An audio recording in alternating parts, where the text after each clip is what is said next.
ಬಣ್ಣದ ಬುಗುರಿ ಆ ಶಿವನೇ ಚಾಟಿಕಳು. ನಮಸ್ಕಾರ ಆತ್ಮೀಯರೇ, ಚಿನ್ಮಯ ಶಕ್ತಿ ಚಾನಲನ್ನು ಸಬ್ಸ್ಕ್ರೈಬ್ ಮಾಡಿಕೊಳ್ಳಿ, ಹಾಗೆ ಪಕ್ಕದಲ್ಲೇ ಇರುವ ಬೆಲ್ ಬಟನ್ ಅನ್ನು ಸಹ ಒತ್ತಿ.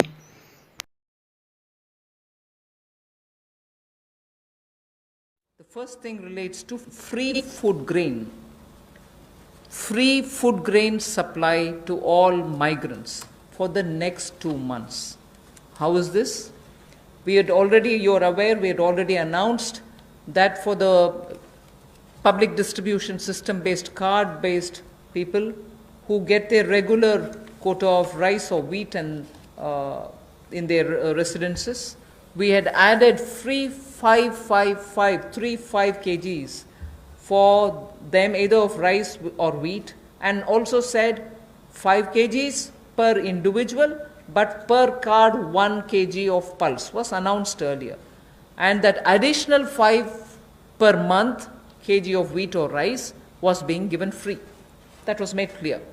Now what we are saying is that continues, that remains intact, but for those who are non-card holders, meaning they are neither under the National Food Security Act nor are they holders of any state level cards, for them they shall be given 5 kgs per person of wheat or rice or 1 kg of chana, so that is for per family, and if the person is remaining without card, he can also get it. We are engaging with the state governments to make sure that they know where these migrants are, they can approach them and give them, because most of these migrants who have no cards are staying in those camps which are being run either by the government or by the NGOs, and therefore, based on a rough assessment which has been given to us by all the state governments, we think there are about 8 crore migrants for whom benefit will reach through this free food grain supply. The central government will take the cost and they will not be charged. 3,500 crores will be spent on this intervention within the next 2 months. So I know migrants are also moving out, either they're going back, very few are coming back. Irrespective, we are saying for the next 2 months, they shall get free rice or wheat and also 1 kg per card, per family. Without card also, you can get your rice, wheat or wheat or chana. So this will reach through the state governments. State governments will be implementing agencies. They will identify the migrants. They will take care of the full distribution and they will provide the details. In order to benefit migrant workers, we are coming up with a national portability of the cards, which is public distribution ration cards can be used in any ration card, any ration shop in any part of the country as you move along. So if there is a ration card holder, today he is in Bihar or Karnataka, tomorrow he moves to Rajasthan, he can take his food ration from any ration shop in that state. So national portability, which is now being defined as one nation, one ration card. One nation, one ration card will be implemented, and by August 2020, which is another 3 months, within 3 months, 67 crore beneficiaries in 23 states, which means the 67 crore beneficiary is 83% of all the PDS population that we are talking about. 83% of all the PDS population will get covered by this one nation, one ration card. And we assure 100% coverage of national portability of these cards by March 2021. 83% is already done. So all the states and union territories will complete full FPS automation by March 2021. Sishu loans of Mudra. This is a way in which we are going to help the smallest of small credit takers from the banks, where after the RBI giving 3 months moratorium, when they come back to have to pay the interest, the EMI, they will have a little problem, and we want to support them with some interest subvention. Incentive being, if you pay in time promptly, you get the 2% incentive, interest subvention incentive. So the current portfolio of Mudra Sishu loans, you know Mudra has 3 different types of loans. The Sishu is up to 50,000 is what they take as loan, only 50,000 rupees or less.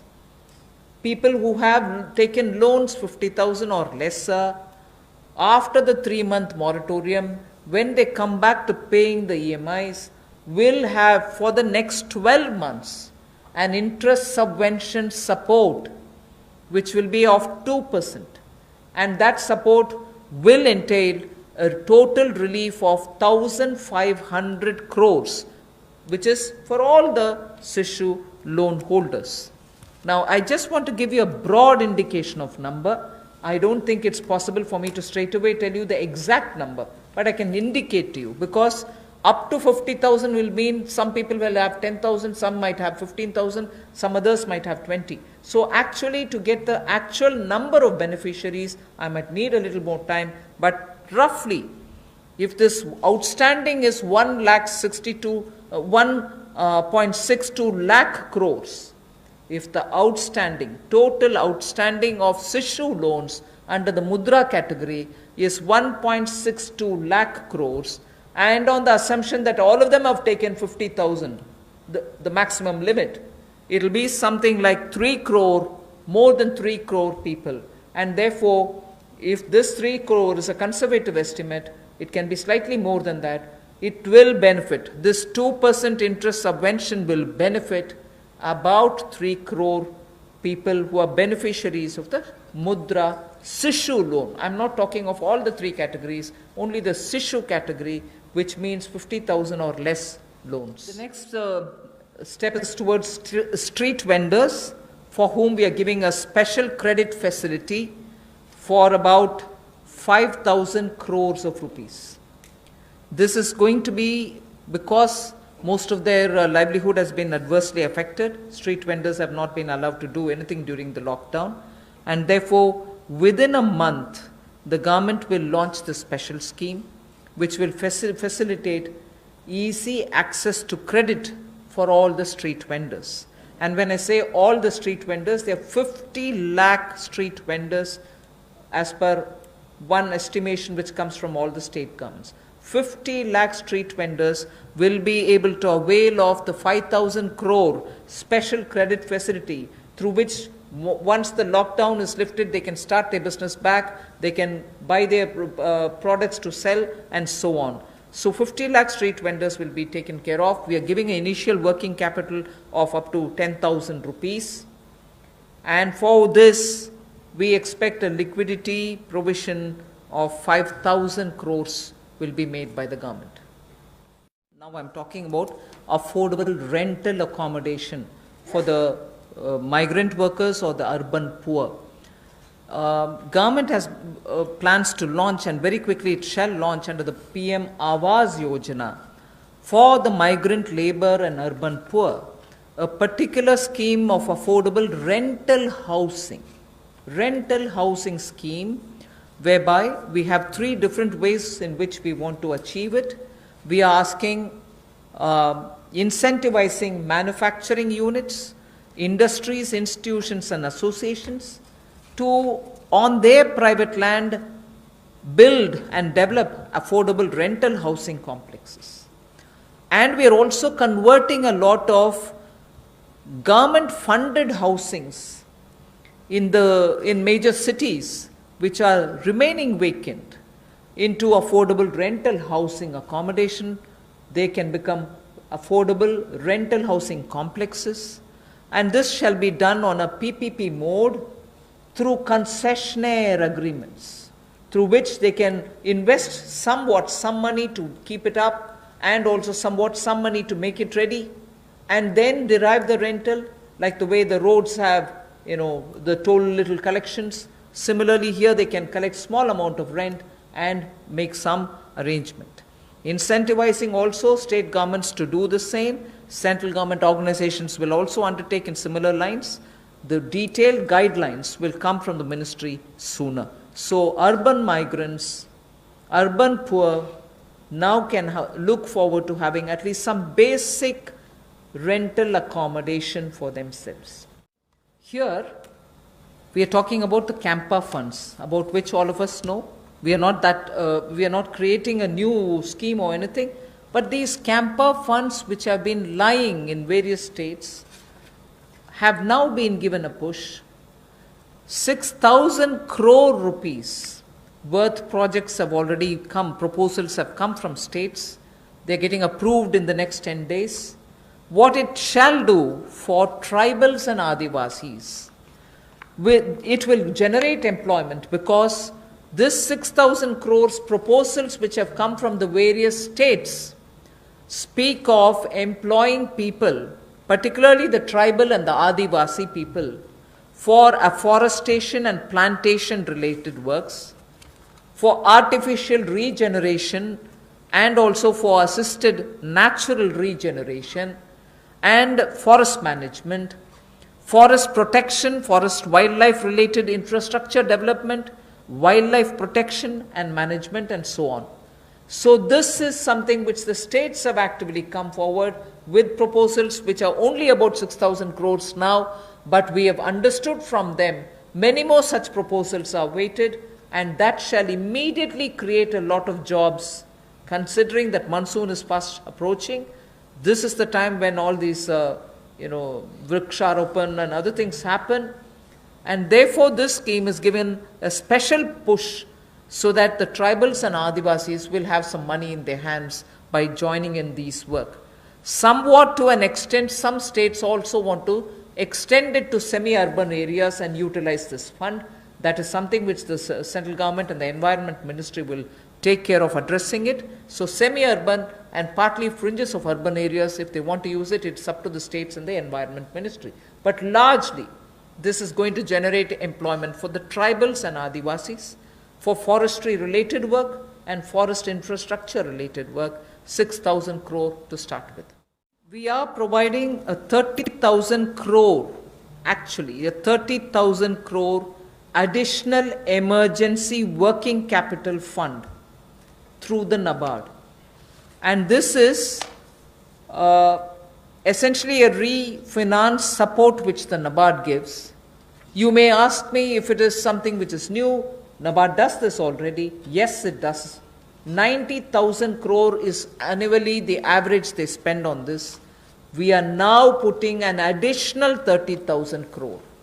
This additional 30,000 crore will be immediately released so that the post-harvest Rabi work which is going on. Rabi, almost all the states have reported their harvests are over. Many states have successfully even close to completing the procurement of produce. This also happened in many states. But immediately post-harvest, if there are any requirements for post-harvest Rabi related work, this money will go and help the farmers, the small and the marginal farmers. This is for particularly small and marginal farmers. And not only post-harvest Rabi, but also the preparatory work for Kharif. Even for that, this will be of help. The regional rural banks and the rural cooperative banks will be the ones which will use this credit. Many of the state cooperative banks, about 33 state cooperative banks, 351 district cooperative banks, and 43 regional rural banks have also come forward to avail of this on-tap based lending. So it will be directly reaching rural India, directly reaching small and marginal farmers, and this is 30,000 crore in addition to what they normally do, which is 90,000 crore. I am referring to the Kisan credit card. Nearly 2 lakh crores of concessional credit will be extended to boost the farming activities. 2.5 crore farmers will get the benefit, and this special drive will include these 2.5 crore farmers who don't have at the moment the Kisan credit card. because a rough estimate is if there were 9 crores of PM Kisan Samman award, receivers, of that about 2.5 crore farmers do not have Kisan credit card. Now we are reaching them and giving them the Kisan credit card. But more importantly, something which the Honorable Prime Minister has been referring to, he has referred to in 2-3 of his speeches, that fishermen and animal husbandry farmers also shall be included in the Kisan credit cards. And therefore, they will also be able to avail of this concessional credit boost that we are giving to the extent of 2 lakh crores. This will enable all the farmers to gain access to institutional credit at concessional rate.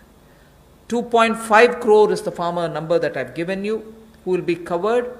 And in this, I'm not giving a specific number, but animal husbandry and Matsyakar will all be added. Fishermen will also be added. We wish to give the middle income group, and that too the lowest strata of the middle income group, who get only 6 lakhs to 18 lakhs annual income. So they are probably above poverty line, all right, and slightly over that, but clearly the middle class, the lowest rung of middle class, who are up to 6 to 18 lakhs only annual income. For them, there is a credit-linked subsidy scheme which was introduced by Government of India in May 2017. This was operationalized from 17, but it was extended only up to 31st March 2020. This scheme benefits a lot of people who want to have simple, affordable houses. So this scheme, which is credit-linked subsidy scheme, is being extended up to March 2021.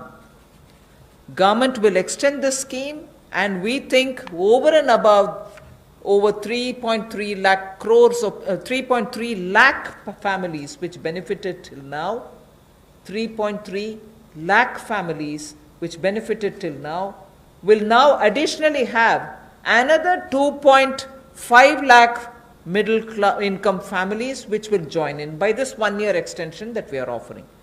That scheme, which started in 2017, was to end in March 2020. We are extending it by 1 more year till March 2021, and we think in this 1 year another 2.5 lakh people will benefit from this, so that they can have affordable houses for themselves under this particular scheme, credit-linked subsidy scheme. By doing this, we think we'll immediately be able to spur jobs creation.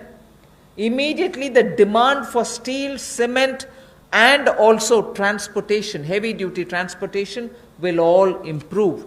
And construction materials will also come to be demanded. And therefore, this will have immediate impact on the demand side of the